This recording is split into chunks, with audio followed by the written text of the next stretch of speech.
Well, but unfortunately, as I said, the whole thing wasn't over there. MJF came out, the bangers are in the ring, and now MJF is obviously pissed off at Jay White and wants his belt back. The big blueberry belt that MJF owns, but Jay White has stolen. Burberry. Not What blueberry. now? You said blueberry. It's not blueberry. Oh, I'm sorry. I do apologize for the big blackberry belt. So anyway, Brian, we're not the only ones that have been knocking and talking about these long Bullet Club segments, Jay White droning on and on. So they do more of them. And now he's blown up from the match. Now he's got to start the promo on his knees, but he's got all of his guys in the ring with him. And he won't get to the point. At one point, he told the fans to shush, but not even like Gable shush, but just shush. Like that's a thing he says in real life. And the fans responded, shut the fuck up. And MJF cut a promo to try to get Jay White over as a heel, and how that MJF is trying to be a better man and earn the fans' respect. And he got fired up because, again, you can tell when he starts trying too hard when people aren't with the other guy or against the other guy or interested in the other guy, I should say. And he started getting bleeped. But it was too much praising about how great Jay White was to try to make him legitimate when that's not MJF's gimmick. He shouldn't be saying good things about people. That's what got him over to begin with, was not saying good things about people. And again, this went back and forth. So like the whiny, high-pitched British fucking squeal that Jay White has, and somehow they laid out a stipulation where Jay White said that MJF could win it from him on November 18th, the belt, if he wants it, or take it from him tonight with all four of them, or find three partners that can tolerate him because MJF has no friends. So I think he said if they win an 8-man tag, he can have the belt back. Did you get that? Kind of, yeah. But it wasn't clear. No, Jay White has not been clear on the mic, and I know there's people who think he's really good because of the press conferences he does after the New Japan shows, but like the time where him and MJF went back and forth, and I have to say this, I apologize for any noise behind me. Someone's going to say, oh, we don't hear anything. The neighbors' gardeners are here. I swear to God, they have helicopters. So if you don't hear it, it's your problem. Back to Jay White. The MJF thing with him, everything was like, I am the best, I am. Like, he doesn't say anything. He's just like throwing out phrases about himself. There's nothing being done to establish him. I mean, I think most people would think Juice Robinson was the leader of Bullet Club Gold if they weren't told it was Jay White. Well, and there's the problem. The Bang Bang Gang may need a new leader, because then it was left to Juice to create the controversy. And for those of you who have been living under a rock, because I guess this got picked up by mainstream news outlets, as they say, Juice then, while MJF is in the entranceway and all the heels are in the ring, Juice pulls out a roll of quarters as a present for MJF, because next week they're going to be in a battle royal for a shot at the fucking diamond ring, the chased cat that ate the rat. And now he's telling him he's got a roll of quarters with his name on them, MJF's name on them, and he's going to use that to knock him out and win the... And he actually shows on lingering close-up a roll of quarters with Friedman written on them in black Sharpie. And at that, MJF loses his mind and gets bleeped again, and there's going to be an issue with language, because you can tell now the network is trying. Over in WWE land, they're bleeping shit from the crowd. And they do it well. But over here, they're saying fuck all the time. And they're trying to bleep it, and they're not always doing it. It is basic cable, though, as compared to SmackDown on Fox. Well, but if the network wanted it, they wouldn't be trying to bleep it, would they? No. Okay. So anyway, MJF left, and Jay White was still fucking talking. But the whole bone of contention amongst everybody that saw this, and how could you not think of this, is the connotation. Yes, it ties in with MJF's storyline, where he was bullied and people threw quarters at him, that he's told on television. But as Abdullah the Butcher used to say, timing is everything. And they just happened to pick the week that these fucking lunatics over there started a goddamn war. And are killing people. The lunatics being ridiculous way. The lunatics being Hamas. Hamas, yes. They're the only ones that have goddamn bombed and beheaded and shot and kidnapped people in the last week, aren't they? Have I missed something else going on? No, but you got to clarify who the bad guys are, I think, on this. No, you don't. No, you don't in this case. I don't give a shit. You don't have to clarify shit. The people who kidnap babies, behead people, and bomb civilians and orphanages are pretty much the fucking bad guys.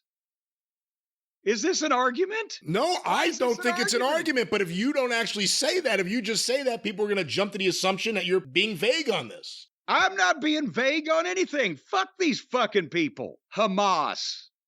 And anybody who fucking is on the goddamn side, how can you be on this side? You fucking lunatics. If you're on that side, you should be ashamed of that side and switch sides.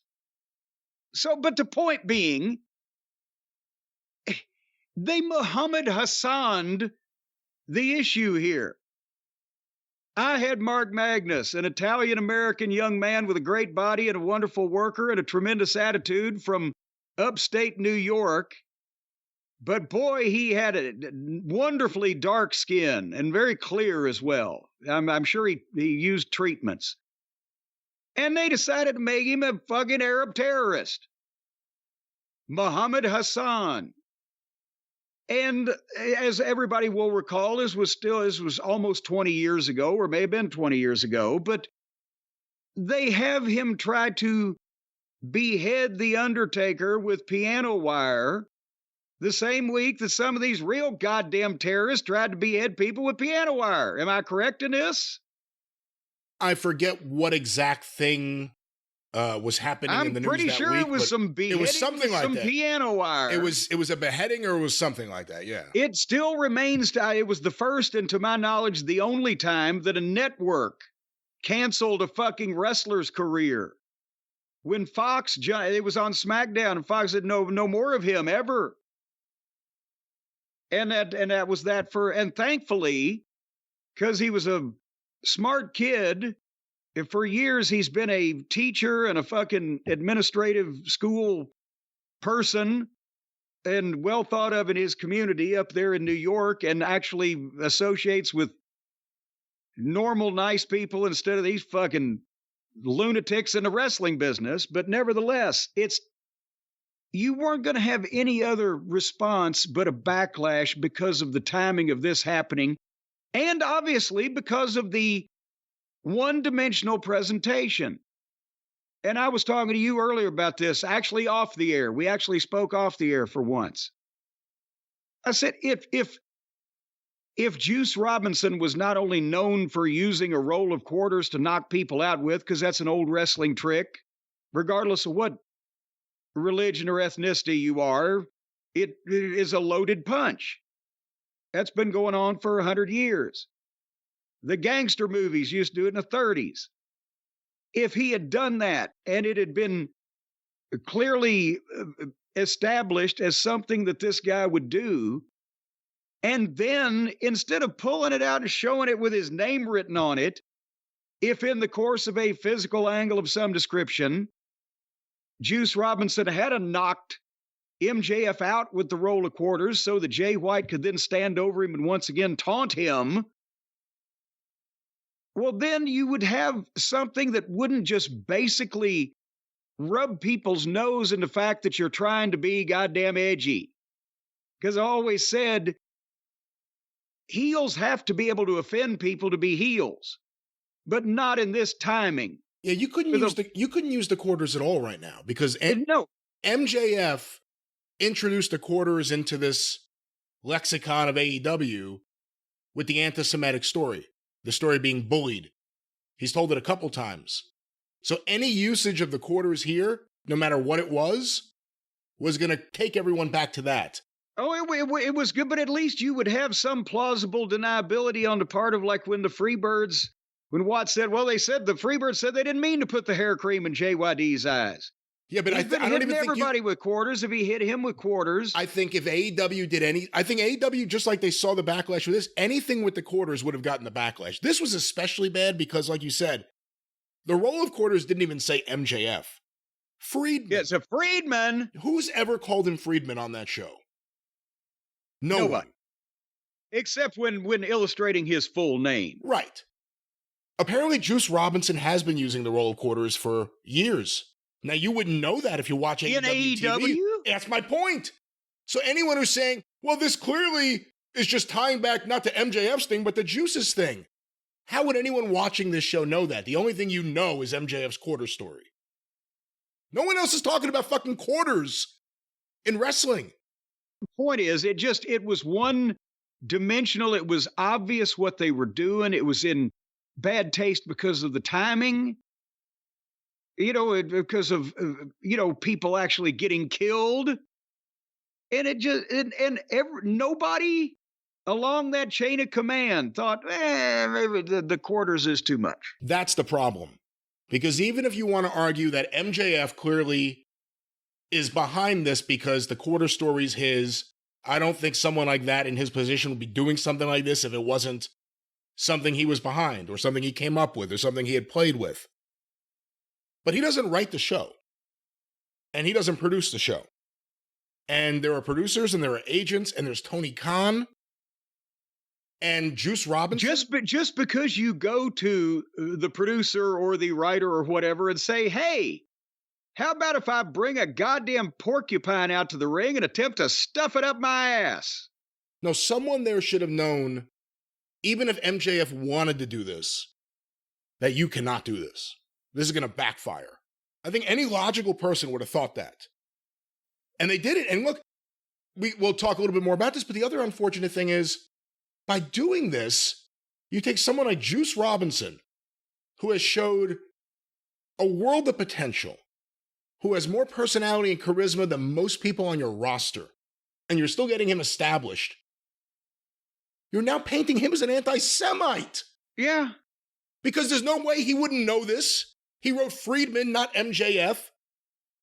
An overtly Jewish last name he wrote on there. It ties into the quarter story. So now he's doing the same thing the anti-Semitic bullies did to MJF. He's not throwing him at him. He's taunting him with the quarters. You've painted Juice Robinson as an anti-Semite. Are the rest of the Bullet Club Gold anti-Semites? Did no one realize that's what this would be? Well, but also here's the thing, and I have been obviously in various training programs and promotions with young talent, and they all want to get over, and they all are hungry, and they all usually, many of them, have the best intentions about major things like that. But you can also, one person pitches something, and the other person who wants to get over too says, oh, but I could do that. And it grows, and it is up to the final authority, someone in charge, to say, no, we're not going to do that on television because of the network, because of the sponsors, because of taste, because of safety, because of the booking I planned, because of whatever reason. But there is nobody there to do that. And as a result, everybody looks like shit because now you can't blame the heel anymore.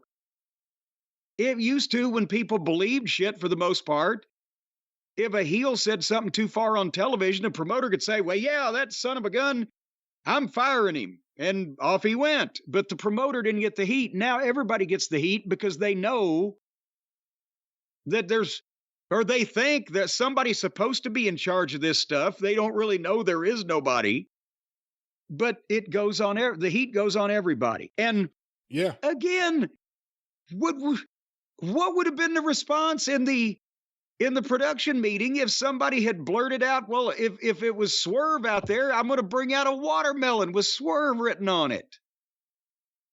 What would have been the reaction? No, it wouldn't have been Swerve doing it. It would have been someone taunting Swerve with it. Well, whatever the fuck, I'm just saying. Yeah, no, someone should have put their foot down. Look, the problem is with doing this in any way right now, there's a lot going on in the world. And every Jewish person, I'm assuming every Jewish wrestling fan that's thoughtful, is going through a lot. I mean, you turn on the news, it's your worst nightmare. And there's a harsh reality that we grow up with, and that's the fact that from the moment we're born, there are people who want us to die because we're Jewish. It's that simple. It's not about land. It's not about anything else. You're Jewish. You should die. There are people out there who believe that shit. So we're all going through all this stuff this week. And then they do this on AEW TV. This is our escape from all this stuff. Despite some of us hate watching it or laughing at it or mocking the people behind it, what these shows are really supposed to be, what any sport is supposed to be, or entertainment, is an escape. Not to rub your face in it. And MJF is, I think you could say in a lot of ways, a hero to Jewish wrestling fans, because look at everything he's achieved. Beyond the young age and everything, he's a Jewish kid from Long Island, who's 5'10", maybe? Look at what he's achieved on talent. So we want to get behind him, and we do. But when you see something like this, it breaks your heart, because it's using the anti-Semitism and the bad feeling we have to try to further this program of all programs. It doesn't make me hate the heel. It makes me hate the show. It doesn't make me want to see a match. It makes me want to turn the channel. And I'm the Jewish fan. I think a lot of Jewish fans felt that way. And that's the problem. It backfired even in that way. I don't think there were Jewish fans behind MJF like, yeah, go get him. No, we groaned. We said, why are you doing this? And, it was, I put it on Twitter. It was disgraceful. It was one of the worst things AEW, maybe the worst thing AEW has ever done on their show. And there are people who say, it's bad no matter when you do it. It is. But especially the timing this week. I mean, as we are recording right now, friends of ours from the New York City Police Department who are high up have given us updates here about what's going on in the city. What police precincts are being mobilized because of threats. It's like that. Who's doing what in New York? Well, Hamas called for an international day of jihad. And because of that, the New York City Police Department, which is almost like a military. Are these Hamas motherfuckers in New York City? They have sympathizers everywhere. That's the frustrating thing. What the fuck? There's no comparison. There's false equivalencies. These people are subhuman, and they want to kill Jewish people. It's not about land or anything else. It's about killing Jewish people. And like I said, in the midst of all this, AEW or WWE or anything else, that should be our escape. No one wants the harsh realities of this kind of hatred thrown in their face on a wrestling show. Not in 2023, and not in this way. And no one, from the people in the ring to MJF to Tony Khan to the producer. Tony Khan's been really active on Twitter. No apologies for this. I think no one comes out of this looking okay. And even if it's the world champion, and even if Tony Khan's behind the world champion, I would hope that one of the people who are producers or whatever would still be able to say, guys, this is a bad idea. Please don't do it. Because I think brief thought about this whole thing would have told anyone that this is a really, really bad idea. And let's see, how they deal with it from here. But it was really, really a bad idea. It was really bad. Well, and MJF wasn't done tarnishing his reputation. They had a brief intermission while, Hikaru Shida beat Saraya for the women's title. So that was good Lord. I guess she didn't change the game, so they changed the belt. And meanwhile, if you watch her in the ring, it's almost like she's going backwards now. You thought, like, okay, she gets back in the ring, she'll start getting, the flow of things again. It's the opposite. She can't work with the modern women, it seems like, in wrestling. I don't know what the problem is, but in the ring, Saraya doesn't have it at all anymore. Well, I hate that. But moving onward, because then we were back to MJF with Renee Moxley Good. And now he was not in the mood to be interviewed because he was, pissed off and upset, and he needed to call his boy for advice. And he calls Adam Cole. And Adam answers this time. He says, "Where have you been?" And you hear Adam say, "I'm so sorry. Roddy still needs my help." And as MJF said, he needs your help. I've got this and that and the other thing going on. And Cole has shitty cell service and the phone or the call cuts off. And then the Acclaimed and Billy Gunn walk in and offer to be his partners in whatever this 8-man showdown is going to be. And then, or at least Caster does, we can be your partners, but when MJF leaves, Billy Gunn castigates Caster for offering their services, and Caster, well, but he's my friend. Suddenly it's gone from the worst, roast comedy taste to Saved by the Bell with the same fucking guy in it. Now, this is for 12-year-olds. What's going on here? Again, I don't know, and I'm going to treat this separate than the previous segment, but I'm going to treat this like the one last week. Remember, MJF was in the locker room suffering the effects of the beatdown from Bullet Club Gold? Yeah, he got the unauthorized neck rub from Mr. Caster. He acted freaked out. Caster acted like there was nothing wrong. Again, puzzling some of the things that get on this show. And now he wants to be friends with MJF, so I assume we're going to eventually get, like I think I said before, MJF and the Acclaimed and Billy Gunn versus Bullet Club Gold, and then eventually maybe Roddy and the Kingdom and whoever they got. Oh, boy.